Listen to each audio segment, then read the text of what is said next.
The cryo-prison was silent, not quiet silent. Sound seemed afraid to exist here. The only noise came from the faint hum of freezing units and the slow, mechanical heartbeat of the fortress buried deep inside an asteroid.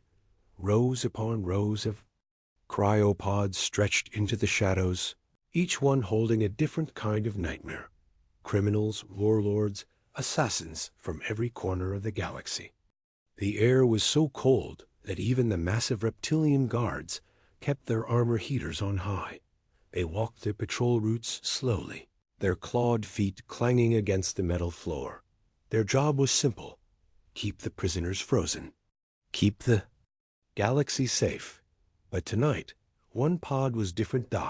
It sat alone at the farthest end of the chamber. The metal casing was scratched and dented, as if someone had once tried to smash their way out. The glass was clouded with frost, but a faint outline could be seen inside, the shape of a human.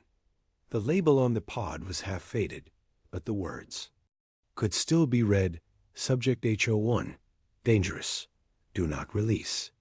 The guards avoided this pod. Even without knowing the full history, they felt something about it was wrong. The temperature display ran colder than any other unit. The lock systems were older, but layered with extra fail-safes. Not known had been thawed from HO1 in over 2 centuries. Far above the prison chamber, in the warden's control office, a deep metallic voice broke the stillness. Warden Krell, incoming. Message from Dominion High Command. The warden, a tall, insectoid alien with 4 thin arms and hard, glassy eyes, accepted the transmission. A hologram flickered to life, showing the seal of the Dominion. The order was brief and cold. Subject HO1, open for transport. Krell's antennae twitched with unease. Sir, this pod has not been opened in 200 standard years. There are warnings. The Dominion official leaned closer in the projection. Warden, you are not being asked, you are being instructed. Prepare the subject for immediate transfer. The message ended.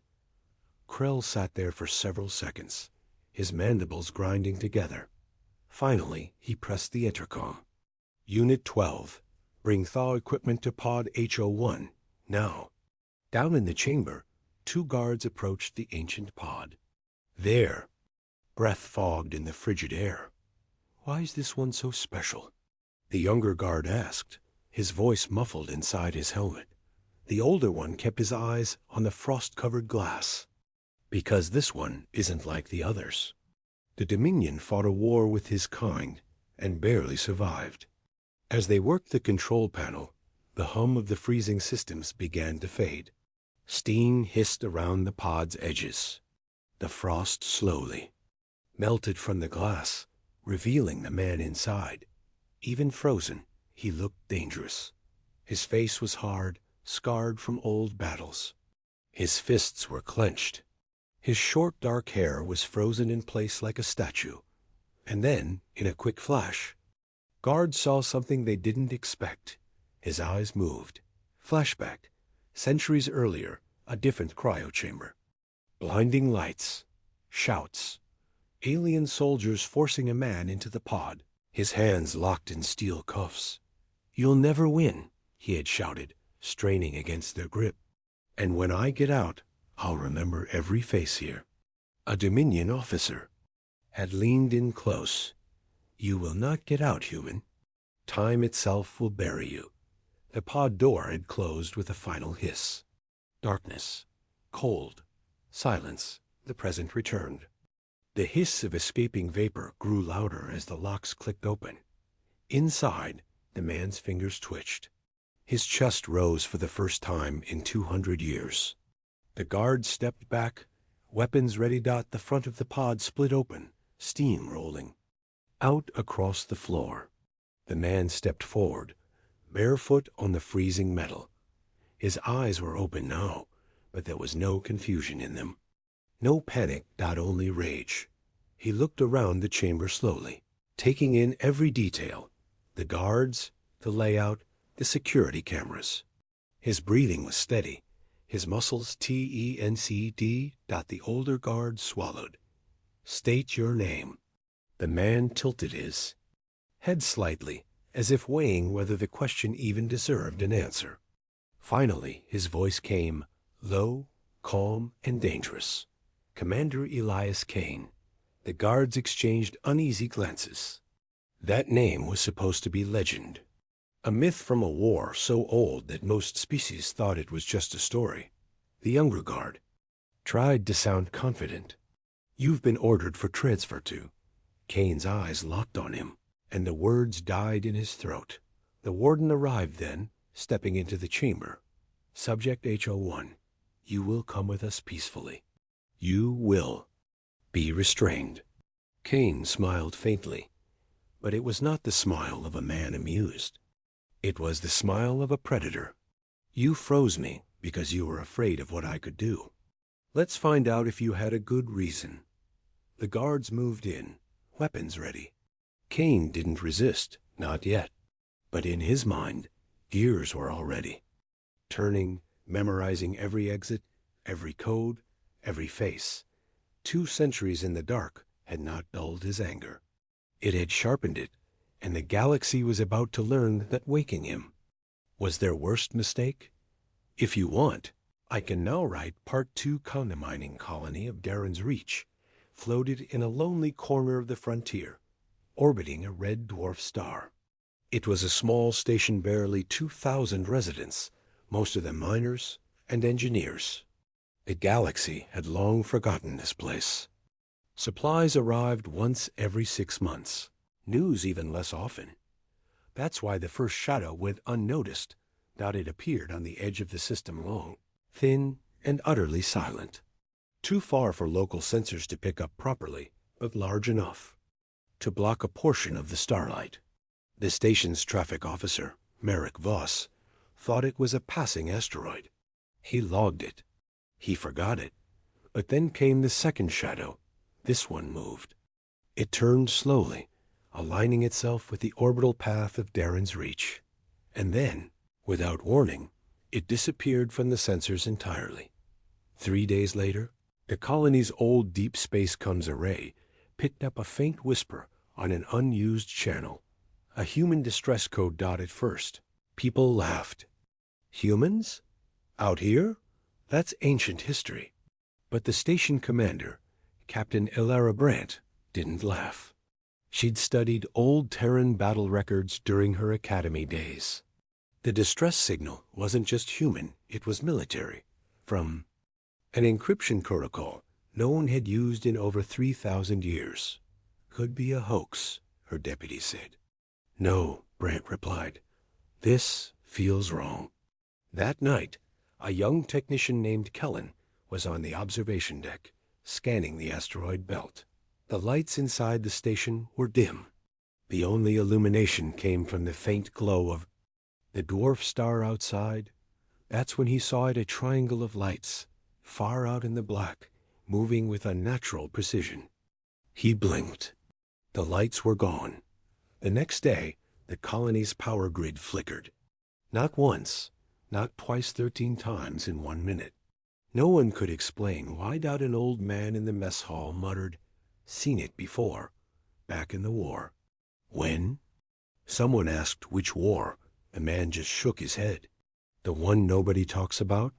By the 5th day, more shadows appeared, always far enough to avoid clear scans, always vanishing when targeted.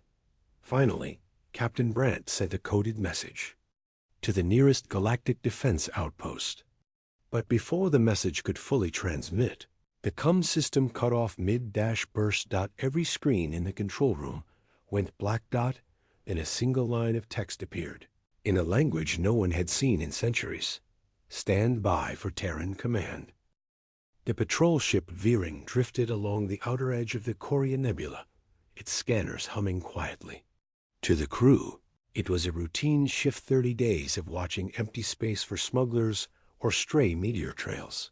But Lieutenant Darwin noticed something strange. "Commander, I've got movement," he said, eyes narrowing at the display. The commander didn't even look up from his datapad. Nebula interference. Happens every time. No, sir. This is structured movement.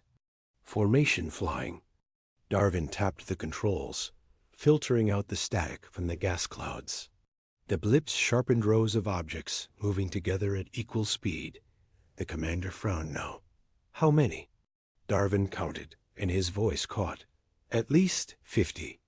No transponder codes. No registry match. Before the commander could respond, the ship's automatic systems chimed. Priority threat level detected. The Viren's crew watched as the shapes emerged from the nebula's mist. They were massive, angular silhouettes, black as the void, with faint blue glows tracing their hulls. There. Warships, Darwin whispered. The commander's face tightened. From where? There's no fleet stationed here. One of the shapes broke formation, drifting closer. It rotated slowly, revealing ancient yet pristine armor-plating burn marks, scored into the metal like battle scars. Along its hull, faint symbols could be seen, alien to most of the galaxy, but not to Darwin. He swallowed hard. Sir, those markings. The commander cut him off, his voice low and tense. They're Terran. Darwin stared. That's impossible. Earth's fleet was destroyed thousands of years ago. The nearest warship's lights flared to life. A deep vibration echoed through the Viren's hull as a transmission arrived.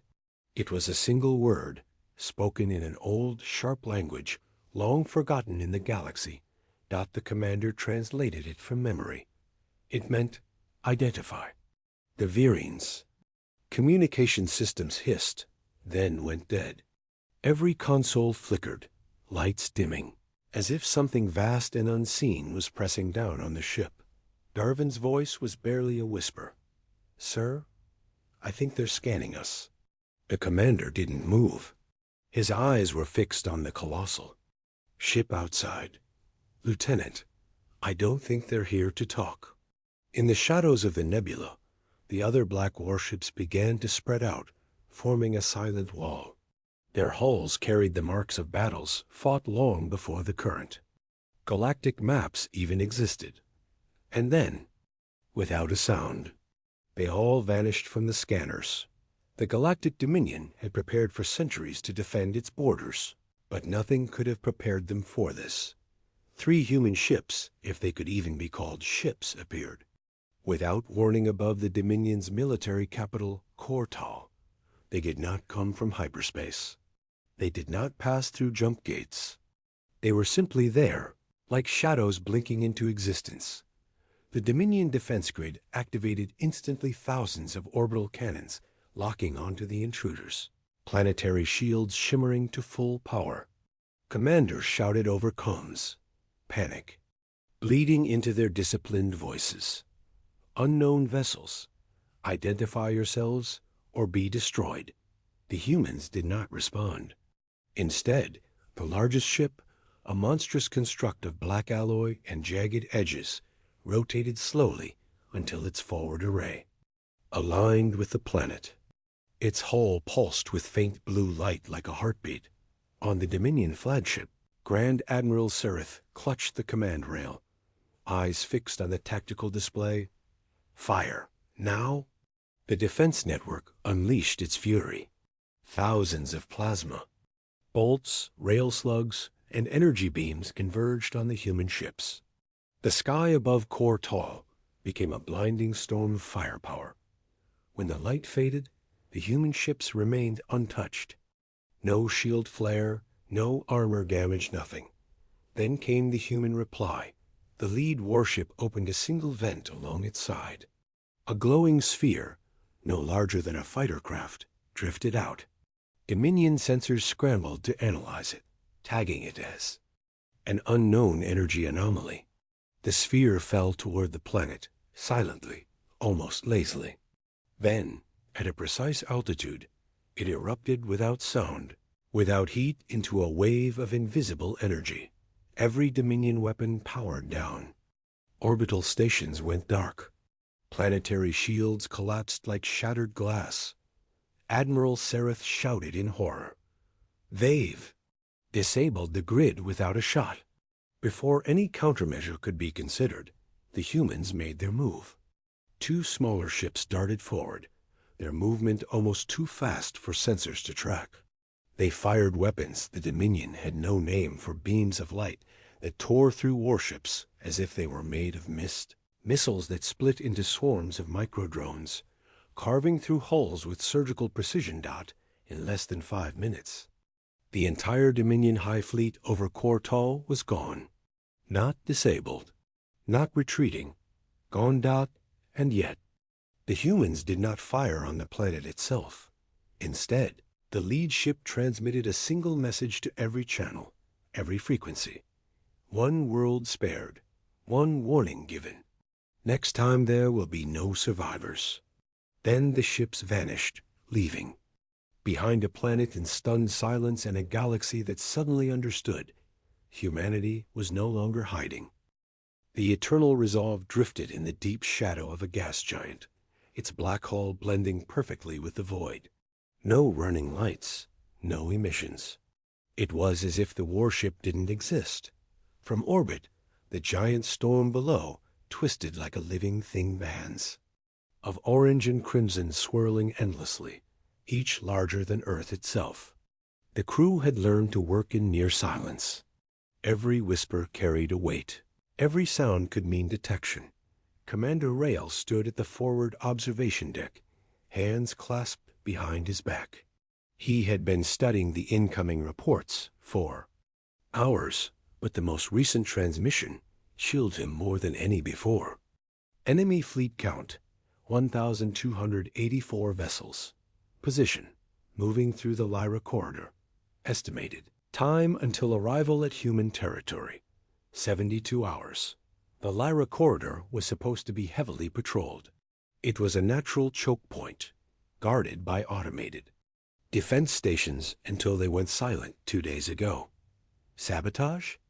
Asked Tactical Officer Vera, approaching quietly. Rail didn't answer right away. He kept staring into the storm below, as if the swirling chaos could give him the answers. No, he finally said. Sabotage would mean they wanted to hide it. This, his voice dropped lower, this was a message. Vera's brow furrowed. A message? To who? To us, Rail said, turning away from the viewport. They want us to know they're coming. They want us to panic. He moved toward the holodable at the center of the room. It displayed the latest enemy formations, tight clusters, well coordinated, like a predator pack closing in on a wounded animal. But Rail knew better. Humanity was no wounded animal. They were a wolf in hiding. Still, there was something about the enemy's movements that didn't sit right. The patterns were too perfect, the spacing too precise. It wasn't arrogance, it was confidence, the kind that comes from knowing something the other side doesn't. They're trying to draw us out, Rail said, zooming in on a particular formation. If we hit them head on, we lose. If we run, they'll cut off our escape routes. That means there's a third option. Vera raised an eyebrow. Ambush? Rail allowed himself the smallest of smiles. No, Ghost War. The plan formed. Quickly, they wouldn't meet the enemy fleet in open space. Instead, they would dismantle them from the shadows, one ship at a time, with no evidence left behind. The eternal resolve would be the scalpel, not the hammer. Over the next few hours, they deployed small, nearly invisible hunter drones, black spheres, no larger than a helmet, that drifted silently into the void.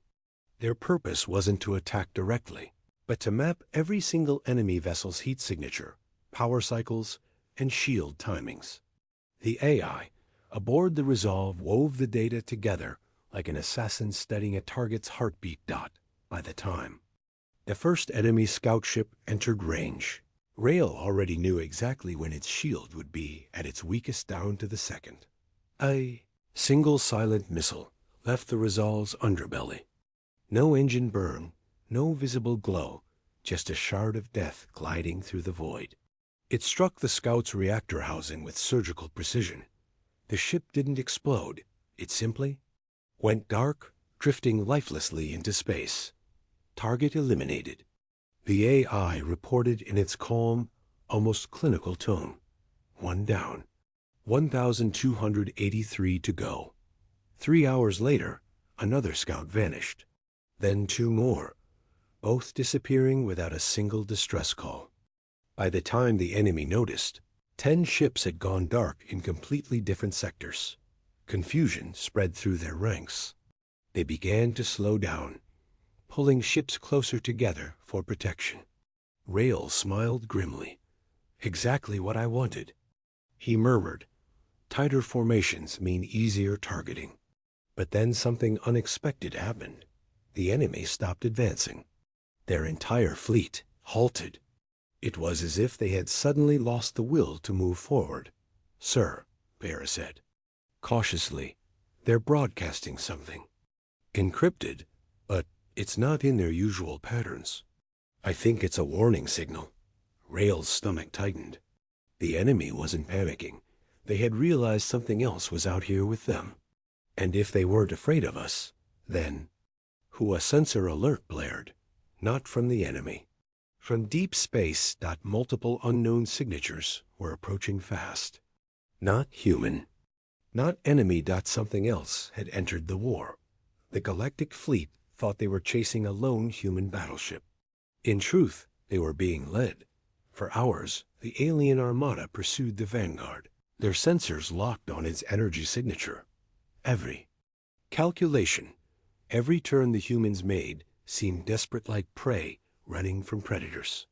It was all an act. Inside the Vanguard's war room, Captain Rains stood over the holographic display. The enemy icons glowed red, following exactly where he wanted them to go. Status on the minefield? He asked. Almost ready, sir. We just need them 50,000 kilometers deeper, replied Lieutenant Ashara, her fingers flying over the console. The trap was ancient, older than most of the alien ships chasing them. It wasn't built by the current Terran fleet. It was from the old wars, when Earth fought for survival against extinction.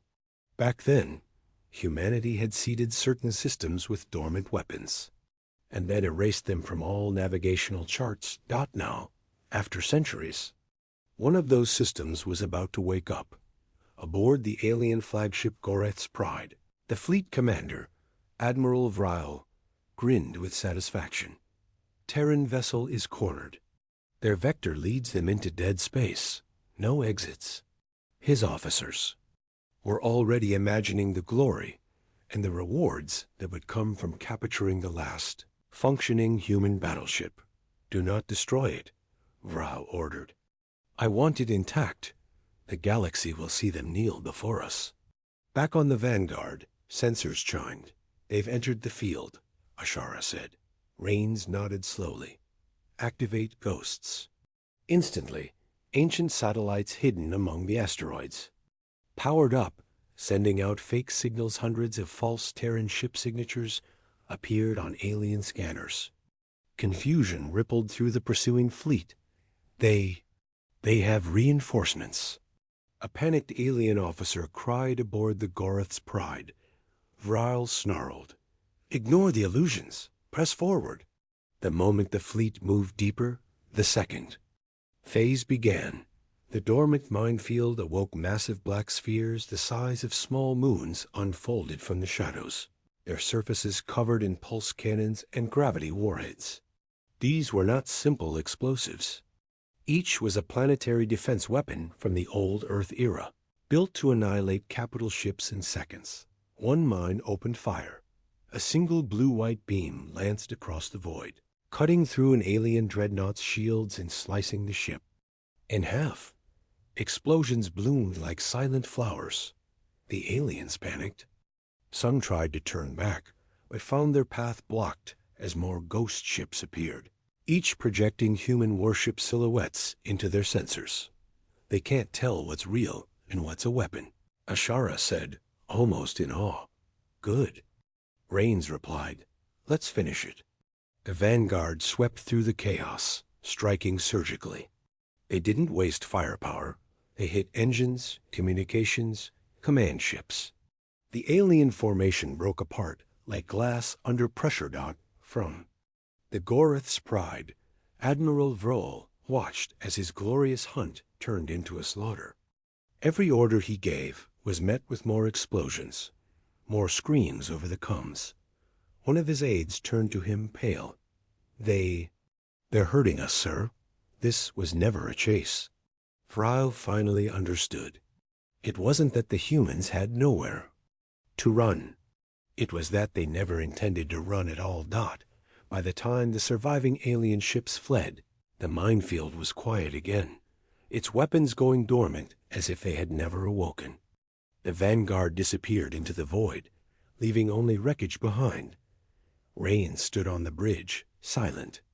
They had won this battle, but the galaxy would not forget what it had just witnessed. Course, Captain? Ashara asked. Rains turned toward the star map, eyes hard, into their territory. Let's make them afraid to sleep,